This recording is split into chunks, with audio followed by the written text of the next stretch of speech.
Cube Radio. En direct à LCN. 14h30 précise, moment où on retrouve Guillaume Lavoie dans les studios de Cube. Bonjour Guillaume. Bonjour Marianne. Revenons sur les résultats de mi-mandat. Bon, autant pour la Chambre des représentants que pour le Sénat. Les républicains ont l'avance en termes de résultats là, qui sont confirmés, mais quand même encore de l'incertitude. Explique-nous où on en est et quels sont les espoirs de chacun à ce moment-ci. Bien, maintenant, peu importe ce qui arrive, et oublions quelle serait la taille de la majorité de l'un et de l'autre, tout semble nous indiquer que les républicains devraient obtenir le contrôle de la Chambre des représentants. On va le voir bientôt dans les jours à venir. Ouais. Et si ça arrive, contrôler la Chambre des représentants, c'est un levier extraordinairement puissant sur la gestion du gouvernement américain. Et alors, la majorité, le chiffre magique, c'est 218. Alors, vous voyez que les républicains sont un peu en avance et pourraient ou devraient normalement contrôler la Chambre. Et ça, ce sera des comités d'enquête, ce sera bien sûr la direction du budget. Et de plus en plus, vous allez voir Joe Biden parler non pas à Mme Pelosi, qui était la première des représentantes, qui était une démocrate, mais qui parlera probablement à M. McCarthy, qui lui est le premier des républicains à la Chambre à ce moment-là. Et là, ça va être des négociations très dures. Pour le Sénat, bien là, on va attendre au moins, on le sait, c'est la Géorgie. On ira, peu importe ce qui arrive, pour une deuxième élection, ce qu'on appelle un runoff, un deuxième tour, qui lui aura lieu le 6 décembre. Et là, bien, pourquoi c'est si important? Quand vous êtes président des États-Unis et que vous voulez nommer vos ministres ou vos secrétaires d'État ou autres, ou les ambassadeurs, vous les nommez ou les juges à la Cour suprême, par exemple. Mais ils doivent être approuvés par le Sénat. Alors, évidemment que si vous n'avez pas la majorité au Sénat, ça devient très difficile. Ouais. Ça devient difficile même de combler des postes au sein de votre propre administration. Imaginez que le parallèle n'est pas parfait, mais que vous êtes un premier ministre, mais pour avoir la nomination de vos ministres, de vos collaborateurs les plus importants, les délégués dans les délégations étrangères, il faut que vous passiez au Parlement. Et là, le Parlement peut vous dire « Non, on ne le veut pas, lui ». C'est un peu gênant, c'est un peu problématique. Alors, le pouvoir du Congrès, il est clé. Mais, Marianne, un des endroits où il y a un impact qui vient de changer, peu importe la suite des choses avec les élections qu'on vient de connaître, c'est pas un affaiblissement, mais peut-être un affaiblissement de l'appui américain à l'Ukraine.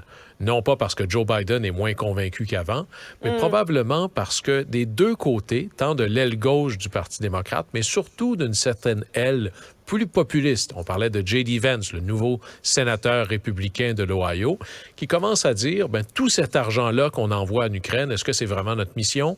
Est-ce que cet argent-là pourrait pas servir de la droite à réduire les taxes et les impôts ou de la gauche à financer des écoles aux États-Unis?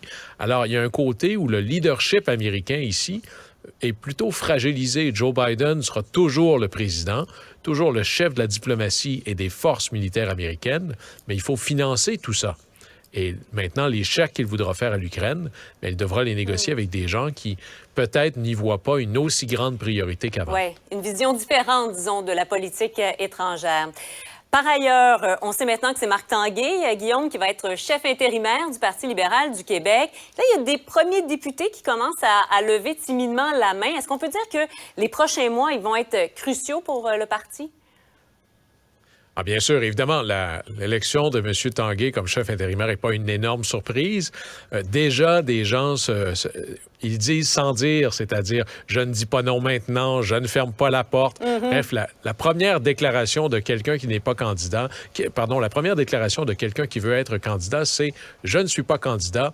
À ce moment-ci. Alors, c'est intéressant de voir la suite des choses, mais la première grande bataille, ce ne sera pas qui veut se présenter, mais plutôt dans quelles conditions la course va se dérouler. D'abord, quand est-ce qu'elle aura lieu? Quelles seront les règles de financement? Ça va être très important. Le parti n'est pas très riche présentement, mais surtout, je dirais, la bataille des batailles, c'est est-ce qu'on aura un système où tous les membres ont un vote, peu importe où ils se trouvent sur le territoire québécois. Et là, il y aurait une surreprésentation de membres qui viendraient peut-être de Montréal ou de l'ouest de Montréal, où on obligera, non, il doit y avoir une pondération par comté, ce qui obligera les candidats non seulement à faire campagne partout au Québec, mais aussi d'être capable d'avoir des appuis, pas juste dans Westmount, mais dans Jonquière, dans Chicoutimi, dans Gaspé, dans Bonaventure, et d'être capable d'incarner, ce qui devrait être le premier La première obligation de quelqu'un qui ambitionne être premier ministre de l'ensemble du Québec, d'incarner la réalité de l'ensemble du Québec. Ouais. Et vous pouvez être sûr qu'il va y avoir des batailles très dures sur cet enjeu-là parce qu'elles vont annoncer quels seraient les candidats qui auront plus de chances que d'autres à ce moment-là. Oui, ce sera intéressant de voir en effet les modalités de cette course. Merci beaucoup, Guillaume. C'est tout pour nous. Merci beaucoup.